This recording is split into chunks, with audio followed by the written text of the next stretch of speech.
காலை வணக்கம் நண்பர்களே. நான் அடிக்கடி சொல்லியிருக்கிறேன், இந்த லீகல் சர்வீஸ் அத்தாரிட்டி ஆக்டை வந்து நீங்கள் நல்லா படிக்கணும்.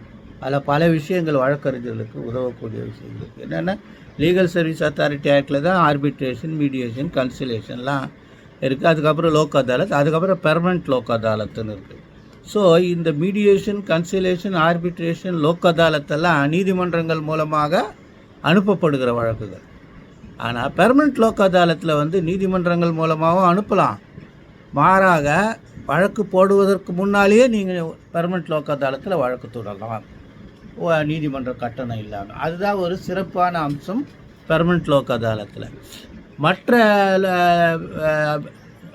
ஆல்டர்னேட் டிஸ்பியூட் ரெசல்யூஷனில் மீடியேஷனுக்கு அனுப்புறது, ஆர்பிட்ரேஷனுக்கு போகிறது, அப்புறம் கன்சிலேஷன் போகிறது, இதில் வந்து ஒப்பந்தம் ஏற்படுத்தப்படவில்லை என்றால் அது நீதிமன்றத்துக்கு வழக்கு திருப்பி அனுப்பப்படும். ஆனால் பெர்மனண்ட் லோக் அதாலத்தில் ஒப்பந்தம் ஏற்படலை, ஒப்புதல் வரலை, ரெண்டு பேரும் சமரசம் ஏற்படலைன்னா அந்த நீதிமன்றமே அதை விசாரித்து தீர்ப்பு சொல்லலான்றது தான் சிறப்பு அம்சம்.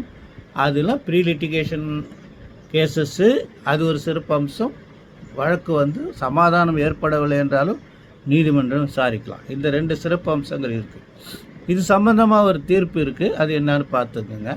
அது வந்து ப்ரீ லிட்டிகேஷன் கேசஸ் நீங்கள் போடணும்னா லீகல் சர்வீஸ் அத்தாரிட்டி ஆக்டில் ஷெடியூல் ஆஃப் சப்ஜெக்டில் இருக்கிற வழக்குகளுக்கு தான் போட முடியும், எல்லாத்துக்குமே போட முடியாது. AR 2025 NOC 71, AR 2025 NOC 71 Chhattisgarh. இது வந்து branch manager Oriental Insurance company limited, Chhattisgarh, state of Chhattisgarh.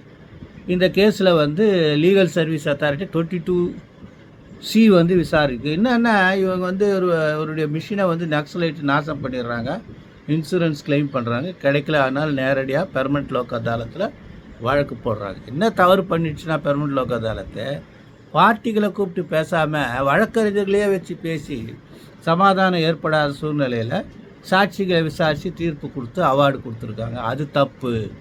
பார்ட்டிகளை வச்சு தான் கன்சலேஷன் பண்ணியிருக்கணுன்ட்டு அந்த பெர்மனண்ட் லோக் அதாலத்தை வந்து தலைமையேற்று நடத்துறது வந்து ஓய்வு பெற்ற நீதிபதிகள் தான் பண்ணுறாங்க. அதனால் இன்னொரு சிறப்பு அம்சம். இதெல்லாம் நீங்கள் பார்த்துட்டு, இது AR online 2022 SC 835, AR online 2022 SC 835.